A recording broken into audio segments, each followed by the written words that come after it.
Life has a way of changing in an instant. One minute you're 32, happily married and planning your future. The next, you're a widow sorting through cremation options because your husband's body was too damaged to have an open casket. That's what happened to me 6 months ago. My husband, Mark, died in a car accident. It was a head-on collision, they said.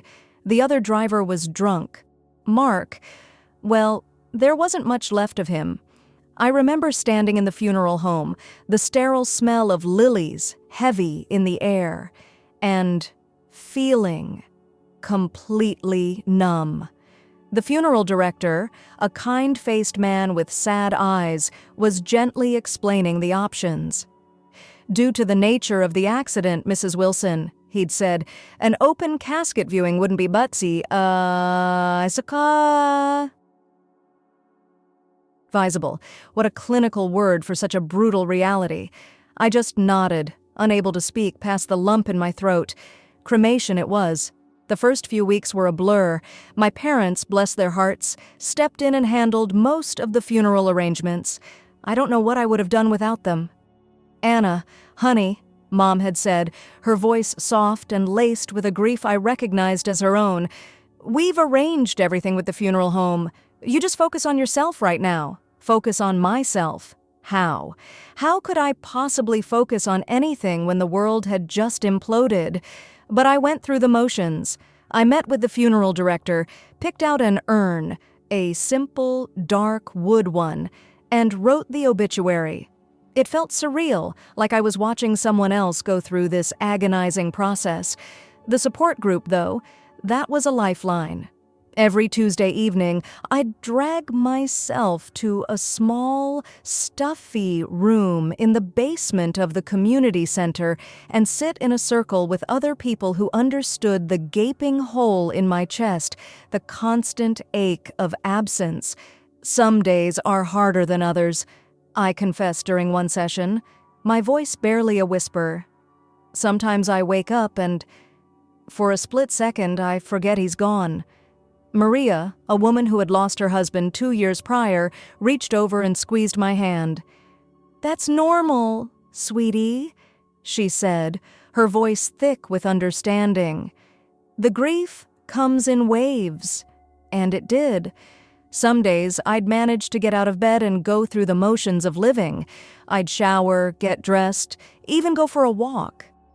Other days, the weight of it all was crushing, and I'd spend the entire day curled up on the couch, Mark's favorite blanket clutched to my chest, sobbing until I had no tears left. As the initial shock started to fade, the practicalities of life without Mark began to set in. He'd left me well provided for, thankfully. We had a comfortable house in the suburbs, a small apartment downtown that he used when he had to work late, and a decent amount of money in the bank.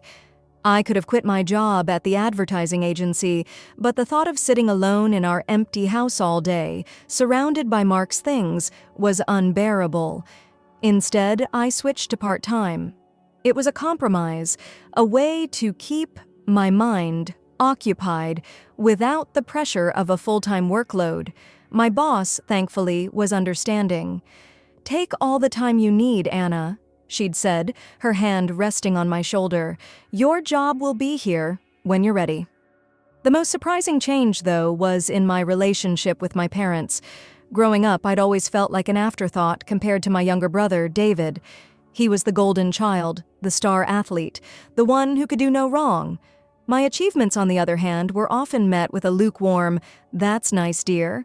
But after Mark's death, something shifted. They became attentive, almost overly so. They called every day, sometimes twice checking in, offering to bring over dinner, insisting I come over for Sunday lunch. It was strange, not unwelcome exactly, but definitely strange. Then came the request. "Anna, honey," Dad had said one Sunday afternoon, after we'd finished a roast chicken dinner, "we were wondering, would you be able to help us out a bit financially? Just a small monthly transfer, you know, to help with some expenses." He looked so uncomfortable, so unlike his usual confident self that I couldn't refuse. "Of course, Dad," I'd said, trying to sound casual. "How much do you need?" $1,500 a month would be a big help, Mom chimed in, her eyes fixed on her plate. 1,500.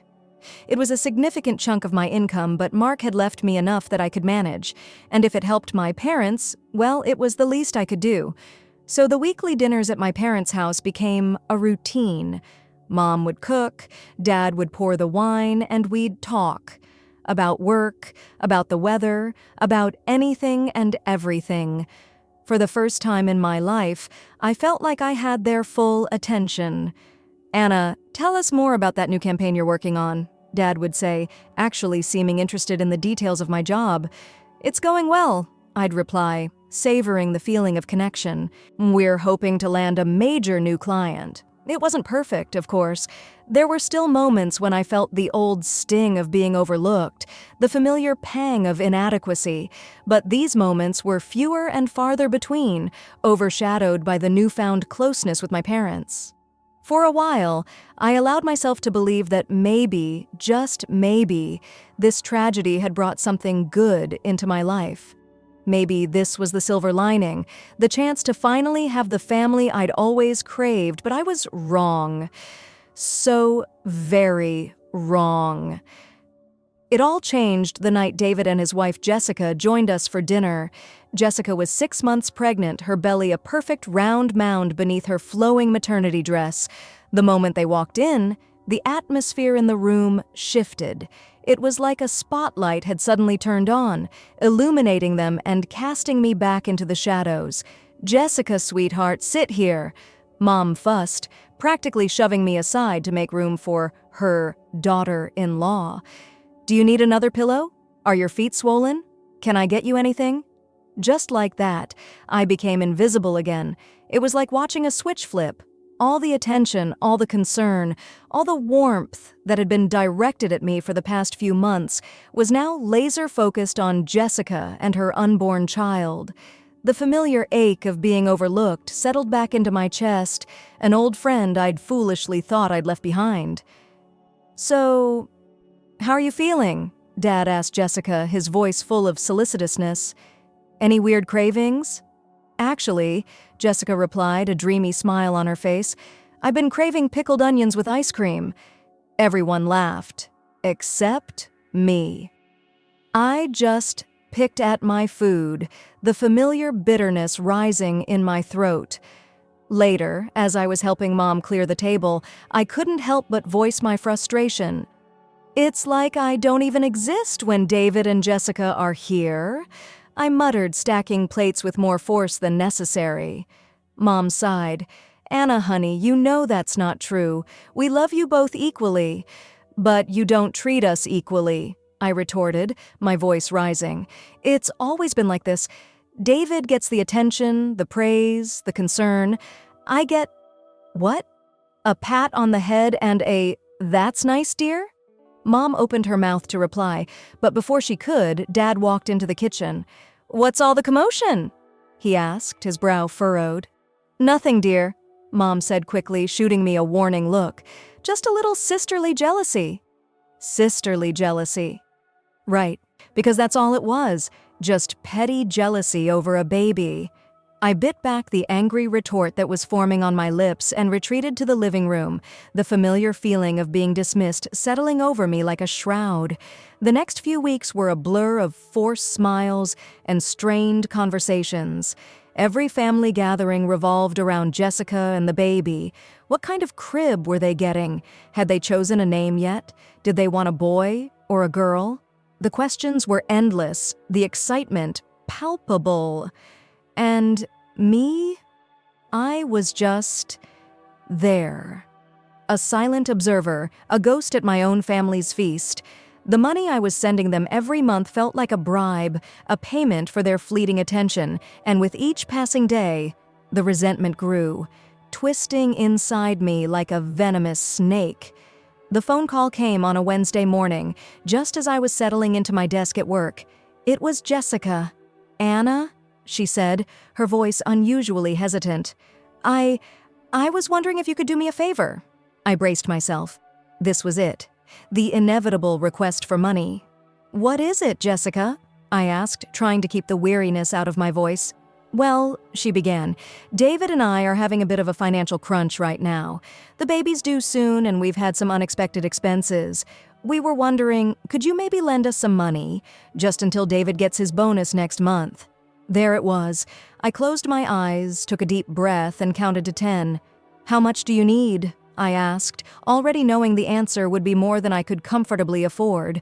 5,000 would be a lifesaver, Jessica said, her voice laced with relief. 5,000! On top of the 1,500 I was already sending my parents every month. It was ridiculous. But what choice did I have? If I refused, I'd be the heartless sister, the selfish one who wouldn't help her family in need. Okay, I said, my voice flat. I'll transfer the money tomorrow. Oh, thank you, Anna, Jessica gushed. You're a lifesaver. We'll pay you back as soon as we can, I promise. I hung up the phone and stared at the wall, the resentment bubbling up inside me like a toxic brew. It wasn't just the money, although that was certainly a factor. It was the expectation, the sense of entitlement. They knew I was grieving, vulnerable, and they were taking advantage of it. That night, I went to bed with a knot of anger in my stomach. I tossed and turned, unable to sleep. Images of David and Jessica, happy and carefree, flashed through my mind. They had everything: a loving family, a beautiful home, a baby on the way. And me? I had nothing but an empty house, a mountain of grief, and a bank account that was rapidly dwindling. As I lay there, staring at the ceiling, a thought crept into my mind, insidious and unwelcome. What if Mark had been helping them financially too? He was always so generous, so eager to please. It wouldn't be out of character for him to have slipped David some money on the side, especially with a new baby on the way. The more I thought about it, the more convinced I became. It explained everything: the sudden financial crunch, the desperate plea for help, the casual assumption that I would just hand over the money without question. They were used to getting what they wanted, these two. The next morning, I woke up with a resolve I hadn't felt in months. I was done being the doormat, the easy target. I was going to get to the bottom of this, even if it meant uncovering some uncomfortable truths. I started my investigation by going through Mark's things. I knew it was probably an invasion of privacy, but I couldn't shake the feeling that he was hiding something. I searched his desk drawers, his briefcase, even the pockets of his old jackets. At first, I found nothing. Then, tucked away in the back of his closet, I found a small, leather-bound journal. My heart pounded as I opened it. The pages were filled with Mark's familiar handwriting, a mix of work notes, to-do lists, and random thoughts.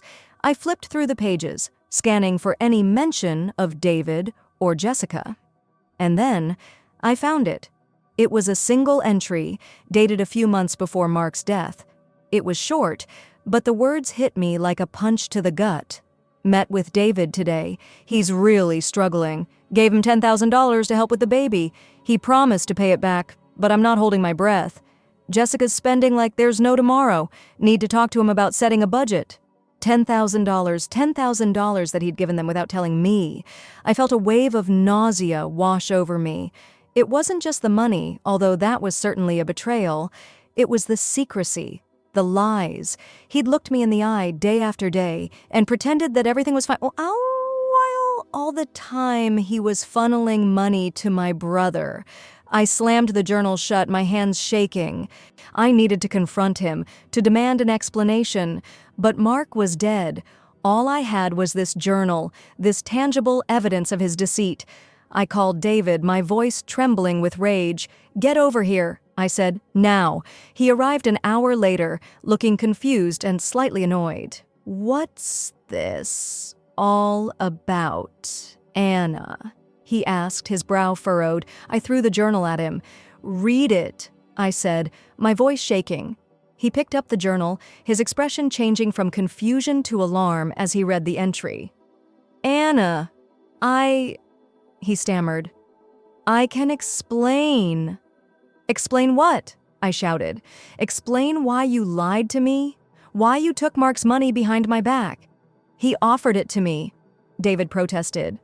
I didn't ask for it. We were in a tough spot, and he wanted to help. Help? I scoffed. Or enable. You and Jessica are living way beyond your means. You have a brand new car, a fancy apartment, designer clothes for the baby. Where do you think all that money comes from? David's face flushed red. We're not irresponsible, he mumbled. We want the best for our child. At my expense, I retorted. At Mark's expense? He worked hard for that money and you just took it without a second thought. I was going to pay him back, David insisted, his voice rising. I just needed a little time. Time? I laughed bitterly. You've had plenty of time. You've been taking his money for months and you haven't paid back a cent. The argument raged for another hour, but it was clear that we were getting nowhere. David was entrenched in his sense of entitlement, convinced that he deserved Mark's money. I, on the other hand, was filled with a righteous anger that refused to be quelled. Finally, exhausted and defeated, I told him to leave. As he walked out the door, I felt a wave of sadness wash over me. It wasn't just the betrayal, although that was certainly painful. It was the realization that my family, the people I thought I could count on, were nothing but a bunch of greedy, selfish leeches. The next few weeks were a blur of anger, grief, and disillusionment. I cut off all contact with my family, refusing to answer their calls or respond to their texts. The money I had been sending them stopped. I needed time to process, to heal, to figure out how to move forward. One evening, as I was sitting on the porch, watching the sunset, a car pulled up in front of the house. A woman stepped out, her face etched with worry. It was Sarah, David's wife. "Ha, Anna," she said, her voice trembling. "Can we talk?" I hesitated. I didn't want to see her, didn't want to hear her excuses, but something in her eyes, a flicker of vulnerability I hadn't seen before, made me relent. "Come in," I said, stepping aside to let her enter. We sat in the living room, the silence heavy between us. Finally, Sarah spoke. "Anna," she began, her voice barely a whisper, "I'm so sorry for everything." I looked at her, surprised. This wasn't the entitled, demanding Sarah I knew. This was a woman who was scared, vulnerable, and deeply ashamed. "David told me about the journal," she continued, tears welling up in her eyes. "I had no idea. He lied to me, just like he lied to you." I didn't say anything. I just waited for her to continue. "He's been gambling," she confessed, her voice breaking. "He lost all the money you gave us, and then some. He's in debt, Anna, deep debt, and he's been threatening me, saying that if I tell anyone, he'll—" She trailed off, unable to finish the sentence. I reached out and took her hand, my anger melting away into a wave of compassion. "It's okay, Sarah," I said softly. "You're safe now." We talked for a long time that night. Sarah told me about David's gambling addiction, his lies, his manipulation. She told me about her own fears, her guilt, her desperation, and as I listened, I realized that she was as much a victim as I was. In the end, I decided to help her. I gave her enough money to pay off David's debts and get a fresh start. I also helped her find a lawyer and file for divorce. It wasn't easy, but it was the right thing to do. As for David, I never spoke to him again. He tried to contact me, but I ignored his calls and blocked his number. I didn't want him in my life, didn't want his toxicity poisoning my healing. It's been a year since Mark's death. The pain is still there, a dull ache in my heart, but it's not as sharp as it used to be. I've learned to live with the grief, to carry it with me like a bittersweet memory. I've also learned to forgive, not David, not my parents, but myself, for being naive, for trusting too easily, for allowing myself to be taken advantage of, and I've learned to love again. Not romantically, not yet. But I've opened my heart to new friendships, new experiences, new possibilities. Life has a way of surprising you. I lost the family I thought I had, but I gained something far more precious: my own strength, my own resilience, my own sense of self. And that, I realize, is worth more than all the money in the world. Story 2. The quiet hum of my workplace air conditioner stood in sharp contrast to the whirlpool of ideas racing through my head. I'm Anna, a lawyer who is 28 years old. My current life is very different from the chaos I experienced as a youngster. Even those closest to me were not privy to my history. The sound of my phone ringing broke the calm of my workplace. The number on the screen was unfamiliar, yet there was something uncannily familiar about it. Anna spoke, and I replied with a timid hand. I spoke in a tone that was both cautious and professional. "It's your father, Anna." The voice came in, tinged with a nervousness that did little to ease my growing anxiety. I felt cold. I hadn't heard that voice in more than 10 years. Once a sign of love and protection, that voice has now come to represent agony and betrayal. "You're phoning me, but why?" I inquired, my voice piercing the quiet that surrounded his introduction. "Anna, I'm in danger, in terms of money." His voice cracked slightly as he replied, "I need your help." No matter how earnest his appeal was, it stoked a burning of bitterness inside me. "My assistance," I shot back. "Now, after all these years, you need me." My tone was a mixture of incredulity and rage. "Yes, if it weren't serious, I wouldn't ask." "I'm in a real bind," he added. His voice was beginning to sound desperate. "Long ago, you ceased to be my father. You cannot expect me to assist you if you phone me right now." My voice was icy and unyielding as I answered. The line paused, a thick quiet that seemed like an insurmountable abyss. "Please, Anna," he said. "I'm still your dad." A weak attempt to reignite a long-suppressed attachment. The term dad seemed unfamiliar, almost startling. "A father. When you choose her over me, you gave up that title." I said. My statements are a result of years of repressed grief and rage. "My daughter is you. I believed you were mistaken." I cut him off in the middle of his sentence. "I've made my decision, and you made yours years ago."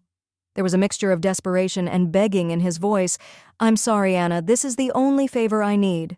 "Sorry," reverberated throughout my workplace, a useless, empty sound. Apologies cannot alter the past. "Am unable to assist you," I hung up after saying that strongly. My early years before turning 10 were full of love and joy, which is evidence of the amazing existence my parents and I had together in our modest rental home. My mother was a source of happiness and compassion, who brightened our days and brightened our evenings with dreams and stories. In the past, my father was a kind and fun man who would spend his nights teaching me small life lessons or playing games with me. Every day was an adventure, and every night was a lovely dream in our happy haven of a house. But when my mother passed away too soon, our happy existence came to an abrupt end. Once resonating with love and laughter, the mansion became a silent cemetery of memories. Every aspect of the rooms served as a sharp reminder of her absence as I walked through them. For my father, who had lost the love of his life, as well as for me, the loss was intolerable. Nevertheless, to my surprise and dismay, the intensity of his sorrow appeared to fade rapidly. In a few months, he brought Marissa home, a lady who would play a big part in our lives. I think back to the day he presented her, the day my beloved childhood came to an end.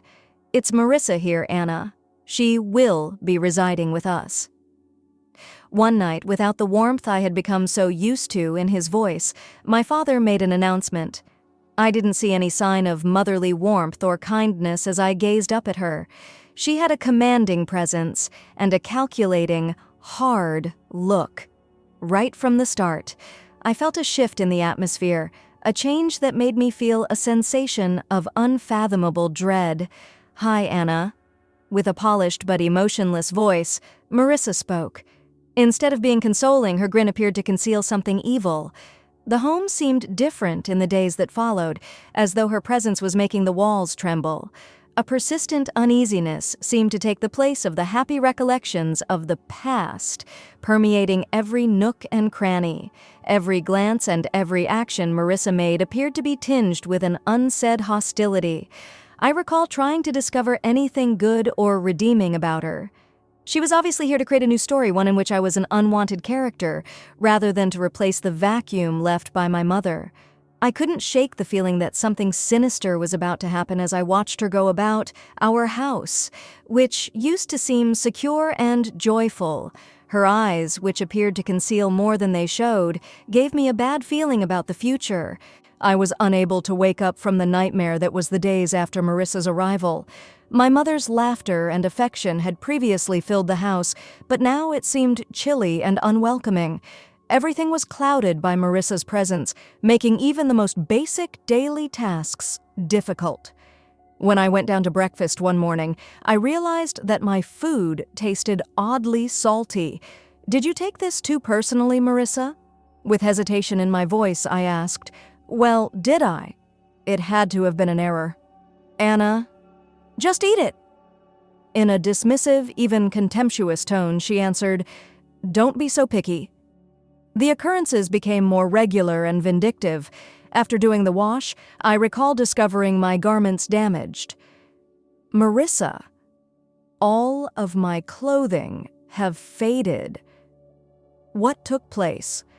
One day, I inquired while displaying my once favorite clothing, which was now stained and unwearable. She gave it a quick look and gave it a casual shrug. "Perhaps there is a problem with the washing machine, or maybe you should quit dressing like such a kid." I was furious, but I knew that arguing would only make the situation worse. I went to my father in the hope that he would see through her facade, because I felt powerless. "Marissa is destroying my belongings, Dad. She treats me badly all the time." One evening, I said, my voice shaking with a mixture of despair and rage. I had hoped for a different response from my father. "You're making this up, Anna. Marissa is making every effort to become a member of our family. Quit making trouble." His words pierced deeply as he spoke firmly. "But that's the reality, Dad," I objected, but he ignored me. "That's sufficient, Anna." With an angry tone, he answered, "I don't want to hear any more of your accusations." Trying to avoid Marissa's animosity and my father's apathy was a daily struggle. The house that had felt like a haven had turned into a prison. In an attempt to get away from the ongoing anxiety that pervaded the air, I began to spend more time in my room. I felt isolated and misunderstood in that home of horrors. Fear and worry took the place of the security and joy that had previously occupied those walls. I missed the days when my mother's grin could light up the entire room, and I missed those days every day. A sharp contrast to the gloom that suddenly pervaded every nook and cranny. Living with Marissa turned into a daily struggle of endurance and avoidance. Her animosity toward me progressed from insults to physical assault. It began gently, with a twist on my tummy or a pinch on my arm, always in areas that could be readily hidden behind my clothing. In her company, the searing ache served as a brutal reminder of my weakness. I became aware of her whereabouts in the home and devised ways to avoid her. I would wait till she was occupied before moving about, or I would go lengthy distances to get to my room. Despite my best attempts, she occasionally caught me off guard, and those instances always left me in some kind of pain. I was reading calmly in the living room one day when Marissa entered and, without explanation, gave me a sharp pinch on my arm as her fingernails dug into my flesh. I was in excruciating pain, but I suppressed my outcry. She gave me a chilly, victorious grin and turned to go. Grandma saw my wary motions and how I recoiled as Marissa's voice reverberated throughout the home during one of her infrequent visits. "Is everything at home okay, Anna?" Grandma inquired. Her voice became worried. My heart ached to be honest with her as I gazed at her, but I was held back by dread and a wish to shield her from anxiety. "Grandma?" "Yes." It's all right. Only a ton of homework. I gave her a fake grin and lied. She didn't ask more, but she appeared uncertain. Although I felt a little bad for misleading her, I couldn't bring myself to think about upsetting her. I caught a glimpse of Marissa from the window that evening as Grandma departed. She had a satisfied look on her face. She seemed to enjoy being in charge of me and knowing that she could harm me and get away with it. Her victorious expression was unmistakable, that I was only a powerless participant in her perverted game, and that she held the authority. I withdrew to my room because I felt stuck in a vicious cycle of silence and violence. The mental anguish I experienced was far worse than the physical agony of Marissa's pinches and twists. I could temporarily escape the suffering of my family life at school, which served as my haven. However, the shadows of my domestic troubles started to appear even there. Mrs. Thompson, my teacher, was a good-hearted person who always supported her kids, and she began to see changes in me. She gently grasped my wrist one day when I was turning in my schoolwork because she was interested in the marks on my arm. "What happened here, Anna?" With a worried tone, she remarked, "These look like bruises." I hastily drew my arm back and put my sleeve over the bruises. "Mrs. Thompson, it's nothing. I simply fell while having fun." I lied while averting her eyes. Mrs. Thompson didn't appear to be persuaded. "Please let me know if something is amiss or if someone is causing you pain, Anna. You can tell me. It's critical to speak up." With her eyes searching mine for the truth, she prodded. I wanted her to know everything about Marissa and how terrified I was all the time. However, the words refused to come. I feigned a smile instead. "Really?" "I'm all right, Mrs. Thompson. It was only a careless mishap." She looked at me thoughtfully for a long moment before gently nodding. "Okay, Anna, but keep in mind that I'm always available. You're not by yourself?" She smiled reassuringly as she spoke. As I nodded, a knot started to develop in my throat. Her generosity made it much harder to keep up the act that everything was okay. I kept thinking about Mrs. Thompson's comments as I made my way home that day. I was both deeply lonely from bearing my problems alone and grateful for her attention. It was terrible to consider telling the truth about my situation at home. I was afraid about the repercussions. If Marissa discovered that I had informed someone, what might she do? I remained silent over supper that evening, preoccupied on Mrs. Thompson's offer of assistance. Marissa saw that I was silent. "Anna, why is it so silent tonight? Are you unable to speak?" Her tone was sarcastic as she inquired. I just shook my head and started eating, trying to make myself as small and undetectable as possible. The truth of my circumstances hit me harder than ever when I laid in bed after supper. I had learned that people cared for Mrs. Thompson's concern. However, I remained silent out of dread of the consequences of disclosing the truth. I had to balance my dread of Maurice's reprisals with my desperate want to inform someone, and I did so every day. The day my teacher, Mrs. Thompson, chose to engage my father was a day filled with worry and dread for me. I was twitching uneasily in the principal's office, worrying about my father's reaction when he eventually showed up. His eyes showed a mixture of shame and annoyance, and his face looked grim. "Anna, what's this about? What is the reason for my summons to your school?" As he entered, he made a stern demand. I looked to Mrs. Thompson for some sort of encouragement. I swallowed hard, trying to speak. Mrs. Thompson, saw Dad?" She noticed the bruises. I faltered, feeling the weight of his eyes on me before I could explain more. With visible injuries from his wrath, he interrupted. "What are you discussing? Are you fabricating tales once more?" Mrs. Thompson intervened, speaking in a calm yet strong tone.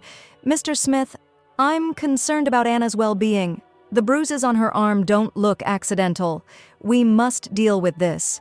Anger darkened my father's cheeks a little. "She's totally safe at home. Are you spreading false information about our family, Anna?" His dismay was evident as he turned to face me. I began to cry the tears I had been suppressing. "Dad, it's not lying. Marissa, She has been causing me pain. I succeeded in revealing the truth at last. His response was one of complete incredulity. Marissa, that is absurd. She has treated you with nothing but kindness. I won't have you slandering her with these claims, but that's the reality, Dad. Desperate for him to believe me, I screamed. He got up suddenly. He was becoming impatient. This is enough. Tell Mrs. Thompson you made it all up. I turned to the teacher and dutifully repeated what he had said. She returned the nod and remained silent. He locked me in my room via the door when we got home without saying anything else. I could hear the phony worry in Marissa's voice. She's only looking for attention, I warned you. I said, she said. I felt incredibly alone and hopeless as I sat on my bed. The one person I believed I could always rely on had abandoned me. My room's walls, which had previously seemed like a private sanctuary, suddenly acquired the feel of prison walls. As I laid there, I reflected on all that had transpired.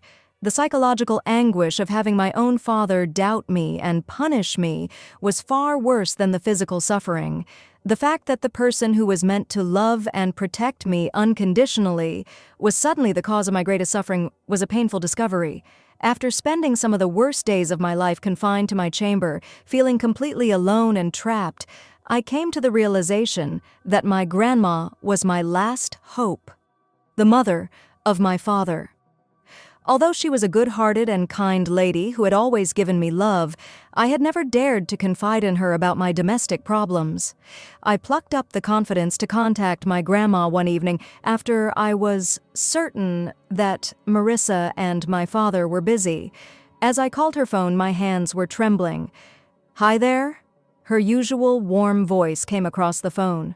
"It's me, Anna, Grandma." I spoke, attempting to maintain a steady tone. "How are you, lovely Anna?" Her voice was full of sincere concern as she inquired. As I answered, tears filled my eyes. "I need assistance, Grandma. Could I come and spend some time with you?" The other end was silent for a minute. "What's the matter? Anna, has something taken place?" I inhaled deeply as the words came out quickly. "Marissa is here. Dad won't believe me when I tell him that she has been harming me. I'm at a loss on what to do." She answered right away, and I could sense the worry in her voice. "You come right over, of course, my dear. This will be handled by me." The next day my grandma came. Despite her little size, her presence was felt across the space. I was shocked at the strength with which she faced my father. "I'm bringing Anna along, John." "I'm not safe here," she firmly stated. Startled, my father attempted to object. "You can't simply take her, Mom. She is my daughter." She shot back fiercely. "Your daughter, whom you failed to protect. I'm not going to see her suffer." Marissa attempted to step in. "She is only a little child who makes up stories. She is amazing. Over us." Grandma's hard gaze went to Marissa.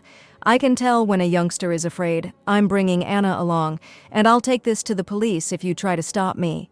As I grabbed my belongings, my father, seeing that he was defeated, did not protest any more. As Marissa and my grandmother left the home, I saw a shift in her look from one of defiance to defeat. A burden was lifted off my shoulders. In months, for the first time, I felt secure. Despite the quiet car ride to Grandma's, her presence was consoling. "You're secure now, Anna," she remarked to me when we got there. "You are no longer in need of concern." I discovered the stability and affection I had been lacking in my life at my grandmother's place.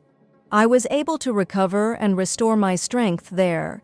There was a clear difference between my father's house and her loving household. I was relieved of the tension and panic that had been consuming me for the first time in a long time. I had been living with my grandma for years after leaving my father's home. Her house has served as a haven of love and healing. However, time passed, and with it came yet another wave of change.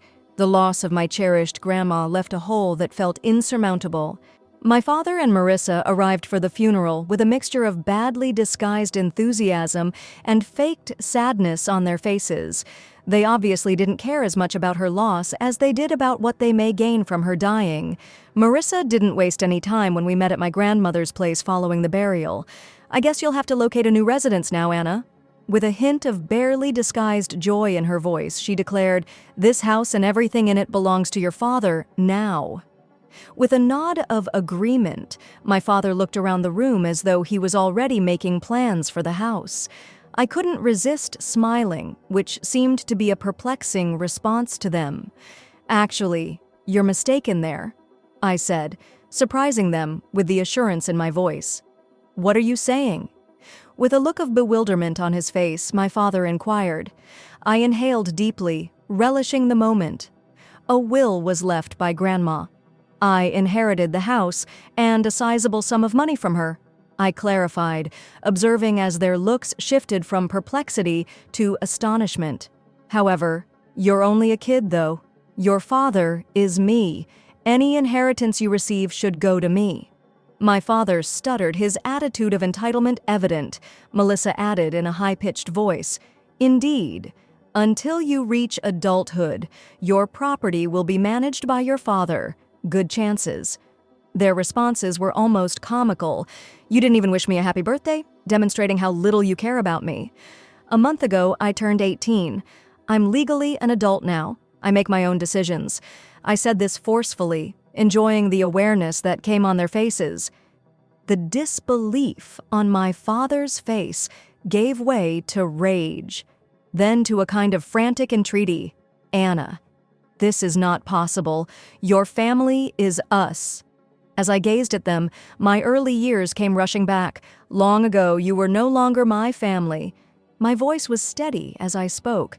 With a beseeching tone, Marissa took a step forward. "At least let us stay in the house. There is nowhere else for us to go. Our home's lease has not been renewed." I gave a headshake. "Now, this is my home. You'll have to look elsewhere." I felt as though the burden of years of suffering and disregard had been lifted as they departed. In the house that was now mine, I stood. A home where I felt a feeling of closure and recollections of my grandmother's affection. The echoes of the past my father's appeal roused, stayed. I was experiencing a range of emotions as I sat there with my phone in hand, including anger, betrayal, and a sense of injustice. But in the midst of everything, I felt strong and reminded of the fortitude that had seen me through my darkest moments. Story 3. Eliza is my name. Growing up, the difference between me and my twin sister Anna was like night and day. The golden girl was her. And, well, I wasn't our dad. A stern university professor had his life's work tied up in books and lectures, while our mom was the quintessential housewife dedicated to her home and family, pushing us to follow in her footsteps. From as early as I can remember, staying at home seemed more like going through a never-ending critiquing session. The ideal family my parents had in mind did not include a daughter who preferred to be by herself and wore band t-shirts. "Why aren't you more like your sister, Eliza?" was my mother's favorite quote, and I would often hear it when I arrived for breakfast wearing headphones and attempting to tune out the outside world. Anna, on the other hand, basked in the glow of approval. "I simply don't see why you find it so difficult to smile more and wear good clothing," she'd say, flicking her lovely hair over her shoulder. She seemed to be from another world. One especially difficult Saturday as our family prepared for one of Dad's faculty gatherings. "It's a complete snooze fest, but we have to go." In the tiniest manner possible, I chose to rebel. I was aware of how. I wore boots that most definitely did not fit the required standard and my darkest eyeliner. "That's not how you're going out, is it?" Mom's gaze darted down to my footwear, which appeared to be smeared in dirt, when she caught me on the steps. I dismissed it with a shrug. "Don't see why not." She sighed, that long, drawn-out kind. That stated I was the biggest letdown in her carefully controlled universe. "Please, Eliza, only this once. Why don't you attempt to blend in? For what purpose? So you can act as though we're the ideal family?" I fired back, weary of the same old dance and song. Pretending is not the point. It's about showing respect for your father, she reasoned, her voice taking on that stern tone. That meant business. Listening in on the conversation, Anna came running down the hall, her heels clicking on the floor like a judge on her way to the case. Liz, Mom's correct. It's not that hard to look nice. Why must you make things hard all the time? Anna, I might not want to be a clone of you. I felt my cheeks heat up and snapped. I detested these debates, hated being compared. I detested being the odd one out in my own house more than anything else. At the bottom of the stairs came Dad. He scowled. Enough? His voice was forceful as he ordered, Eliza, now go change. In 5 minutes, we will be departing. There was no space for debate in his tone. He didn't shout. He didn't have to. I was so disappointed by his eyes that I hurried back to my room to remove half of my eyeliner and replace my boots with boring flats. The automobile was quiet as we made our way to the gathering, with the exception of the classical music. It was coming, so Dad insisted on playing. The trees in the distance were blurry as I gazed out the window. I made a pledge to myself then that one day I would live a life free from outside influences on my appearance, behavior, and identity. I'll be free of the reverberation of these expectations one day. The only area of the home where I could act as though I was somewhere else was my room. Anywhere else. My room was mine, in contrast to the rest of the home, which was occupied by my parents' choices. Even though it was small, just 4 walls covered with music posters and sketches, it served as my haven from my family's expectations.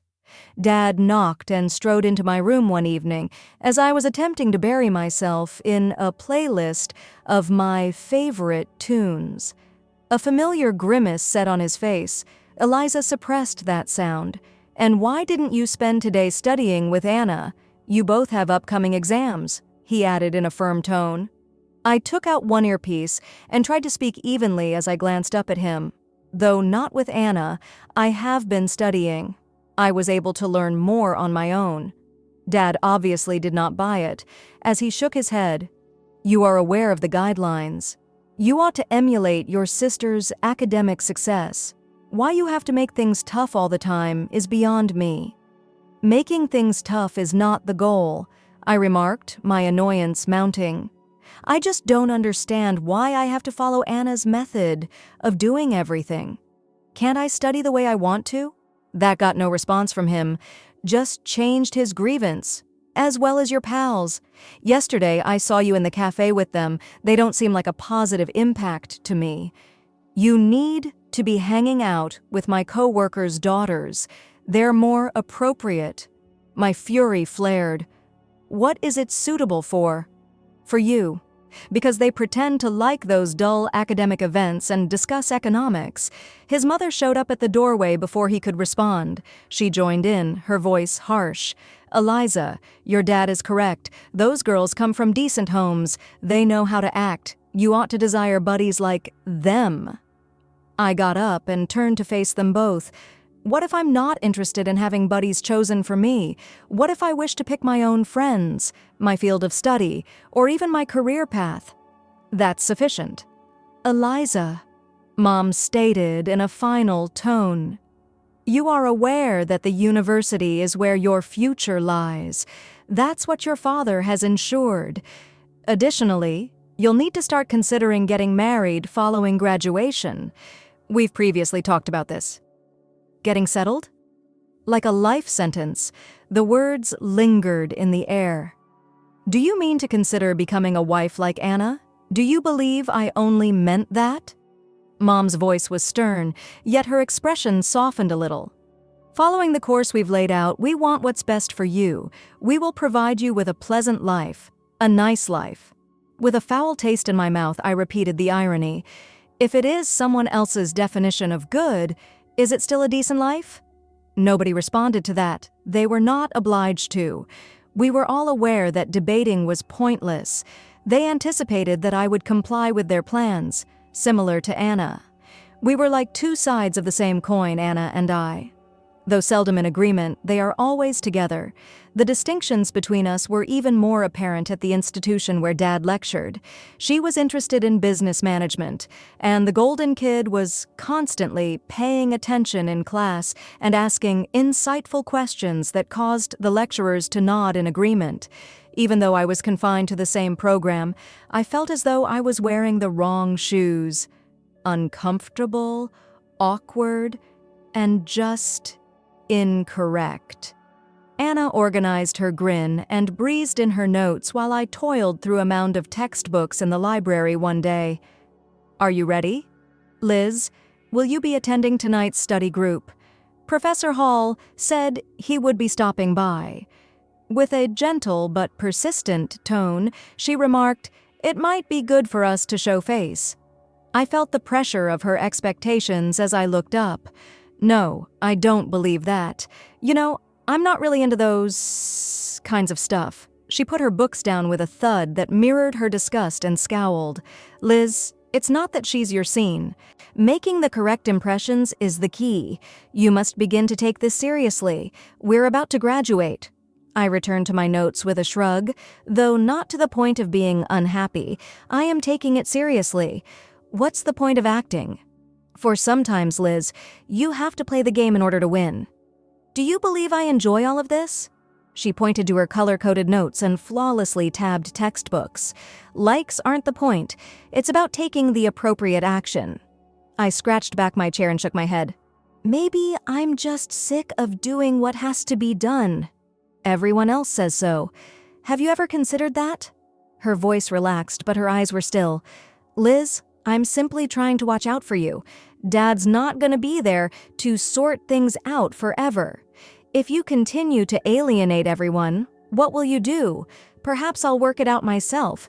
Perhaps I don't have to follow your or Dad's plan. With a burst of defiance, I shot back.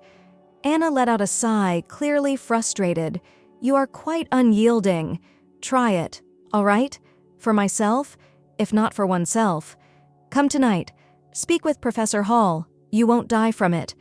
I gave her a glance. When I really looked at her, I saw someone who genuinely cared in her own way, not simply my annoyingly ideal sister. All right, I'll give it some thought. I gave in. I'm not prepared to make any more promises. She smiled again and said, Thank you. You know, it's not that horrible.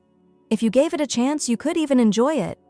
I whispered that I doubted it, but I knew that Anna had won this time. I would arrive, listen to yet another dull conversation, and nod appropriately. I reminded myself that it was only a few hours. How awful could it be? It wasn't as bad as I had anticipated. When Professor Hall wasn't giving a platform lecture, he was surprisingly engaging. I even posed a question that caused astonishment. But please, seek for mana. Later, Anna pushed me as we made our way back to our room. You see? Not too bad, isn't it? That shaky tranquilly didn't last long, though, since in our last year, Anna presented us to her fiancé, a seasoned lawyer, 10 years our senior, who was everything our parents had ever wanted. My parents were ecstatic, complimenting Anna on her astute match, and they gazed expectantly at me right away. It's your turn to locate someone appropriate now, Eliza. Over supper one evening, Dad commented. His tone suggested that I was running out of time. Mom enthusiastically nodded. She is already organizing my life as though it were just another of her meticulous housework tasks. Consider your future, my love, someone with good standing who can support you. I recall feeling the walls close in as I gazed at my plate. Every aspect of Anna's wedding was painstakingly planned. Goodbye, Mother. Her ideal idea of family prestige is displayed in everything from the bridesmaids' gowns to the floral arrangements. Mom would frequently visit Anna after the wedding, giving her advice and making sure her life went just as she had planned. After seeing this, I was confident that I did not want my life to be shaped by others. I was thinking about ways to get out of the life my parents had planned for me one day while I was strolling down the street. Curiosity drew me in when I heard the deep rumble of a motorbike approaching. I saw him at that point. Jake pulled up next to me, wearing a leather jacket and grinning idly. You appear to be in need of transportation. With a cheeky gleam in his eyes, he called above the engine's roar. I paused, looking first at his extended hand and then back at the road home. What did I have to lose? Yes. Why not? I climbed onto the back of his bike and answered in a nervous yet excited voice. As we drove off, I experienced an adrenaline rush. For the first time in a long time, I really laughed as the wind blew over my hair. Jake yelled that he would show me his universe. And I clung more tightly, unwilling to let this moment pass. We had burgers and fries at a diner that motorcyclists frequent. Jake told me about his love of the wide road, his profession as a welder, and his enthusiasm for motorcycles. I had never experienced something that raw and true before. You get afraid living this way, don't you? With my voice just above the din of conversation and dish clatter, I inquired, "Are you afraid?" "No, it's exciting. You can never predict what will happen next." "That's better than having everything prearranged for you, isn't it?" he replied, his eyes lighting up with each word. We met in secret throughout the following 3 weeks. Every time I rode Jake's motorbike, I got closer to the life I desired and farther away from the one I was meant to lead. The speed, the adventure, the excitement wasn't the only factor. It was about having a sense of freedom in life. One evening, as we watched the sunset from a secluded overlook, Jake turned to me. "I don't simply bike to get away, Eliza. I ride to experience life and to make the most of every second spent with you. It seems like every minute has value." With my heart pounding rapidly, I leaned closer to him. Never in my life have I felt this way. "Jake, you give me a sense of freedom." He drew me in with a smile. "Then we shouldn't return to simply existing. Let's live." The 6 months I spent with Jake seemed like a lifetime of experiences I had always wanted. His bike's soft rumble could be heard in the background as he proposed under the stars that day.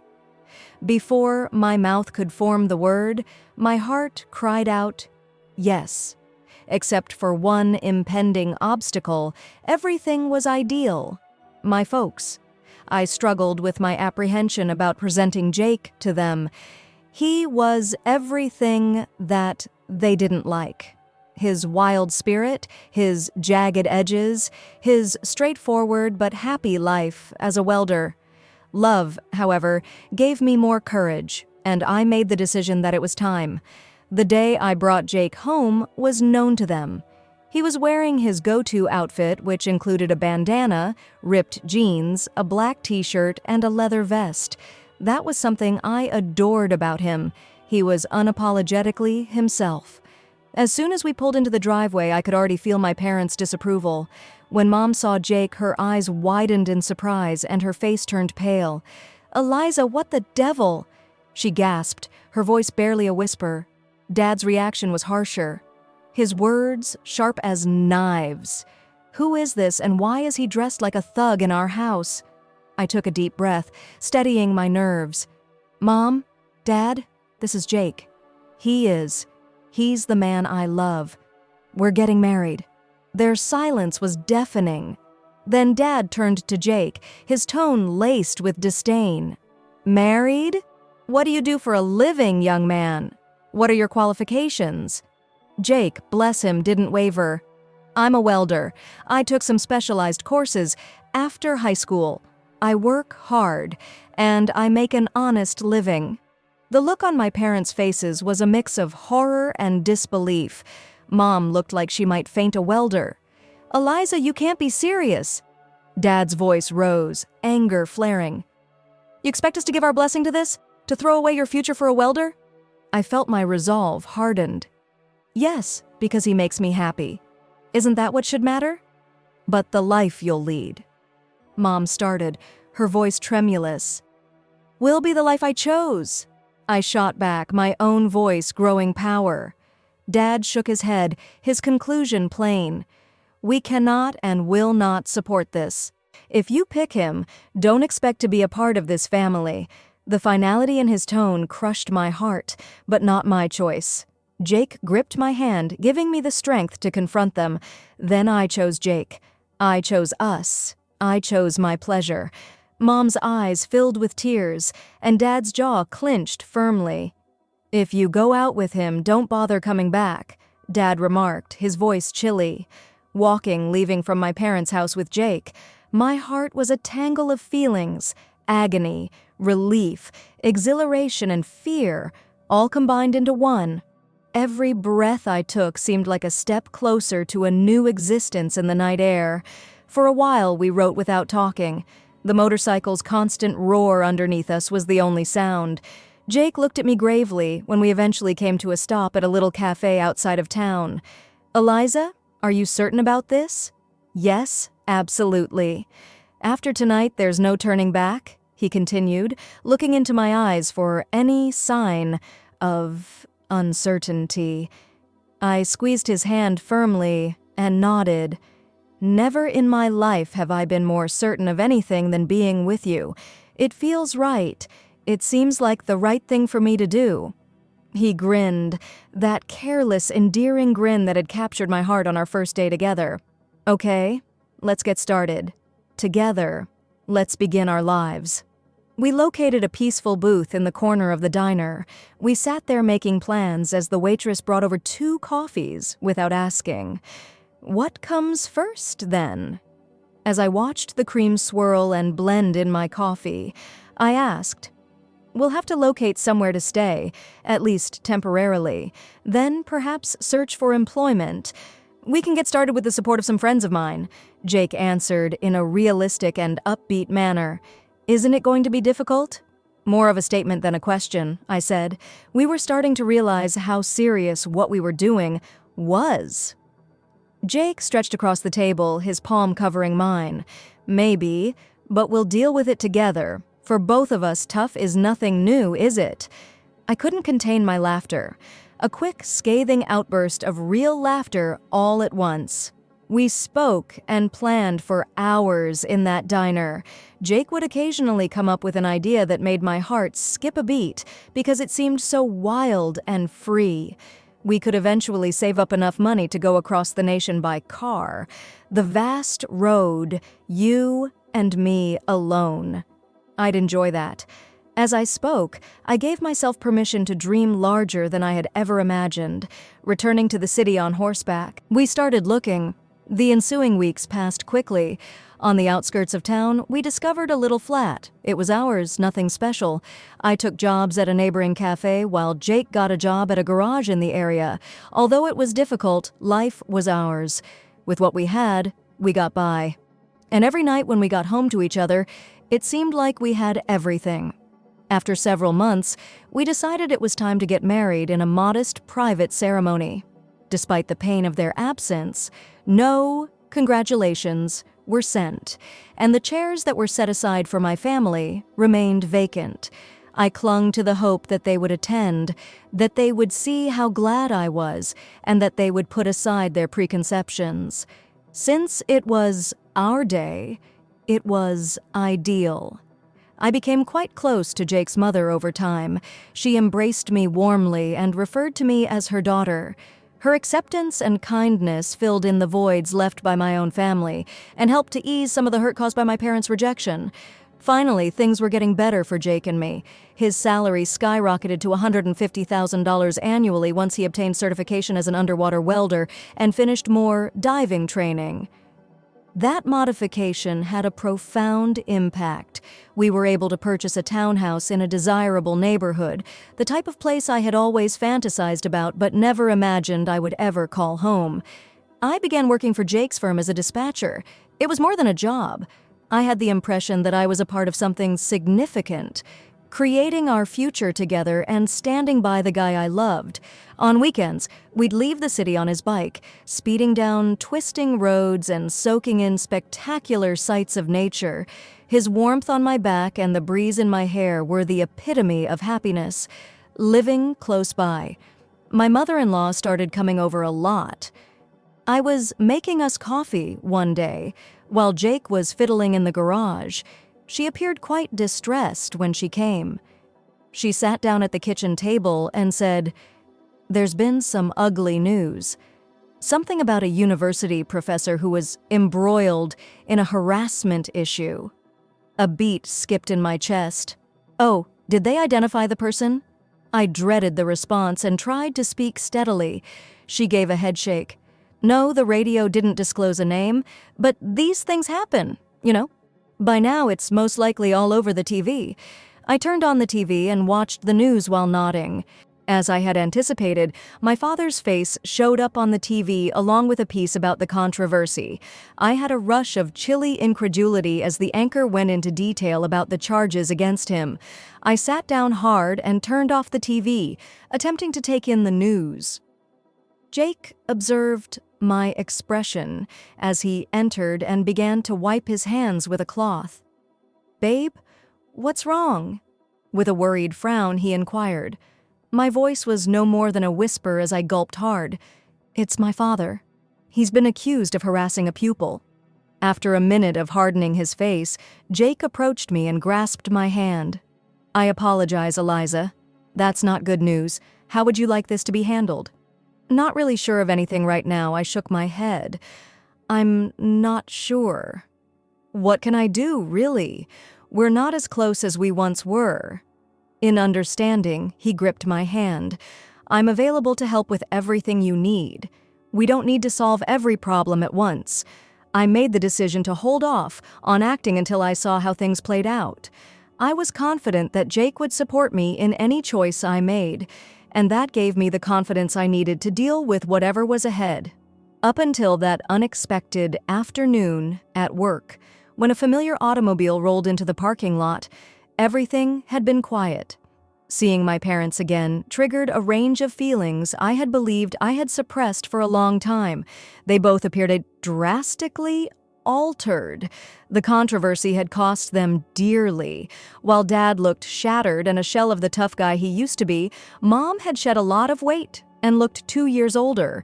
When my mother saw me, she came running over, with her arms spread wide, as though years of separation and rejection could be overcome in a single moment.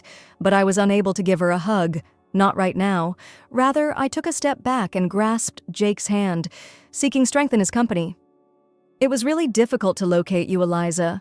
Mom's voice broke with emotion as she said, "Ever the rough one, Dad? Let's go right to the point." His tone was nasty and resentful. "You know, I was wrongfully accused. I sought assistance from your sister's spouse. That bloodsucker, however, desired a wealth. They expelled us after your sister took his side. We need your assistance." I gazed at them, feeling a mixture of incredulity and rage. "Assist! You finally turn here and ask for assistance after all these years." "There is nowhere else for us to go," Mom said in a frantic tone. "They have also disowned us. Perhaps we could remain with you, we thought." I nearly chuckled at the ridiculousness. "Remain with me? You made it apparent that I was no longer your daughter after you disowned me." Dad's old fury sprang up, and his cheeks grew crimson. "Eliza was your choice. Following everything we've done for you, here's where you're mistaken." Jake squeezed my hand to comfort me as I interrupted. "I have nothing to repay you. Because I put my pleasure ahead of your needs, you kicked me out. What do you desire now? To simply move in and act as though we were a family." The situation was spinning, and I could see others observing. A throng began to assemble. Mom broke out in tears, her cries loud and drawing additional attention. With tears in her eyes, she accused him of being ungrateful for everything we had done for her. Having made up my mind, I inhaled deeply. "No, Mother, I'm not. Thank you. I'm content and free. You must now live with the decisions you made." I heard my dad shouting as we left, but Jake leaned over and said in a low voice, "Don't let them come here again, security team." The months that followed passed quickly, full of peace and love. We started a new chapter in our expanding family when we welcomed a boy. My parents never returned. I didn't see them again until that day in the parking lot, and yet part of me ached for what may have been. I was certain that I had made the best decision for my family and myself.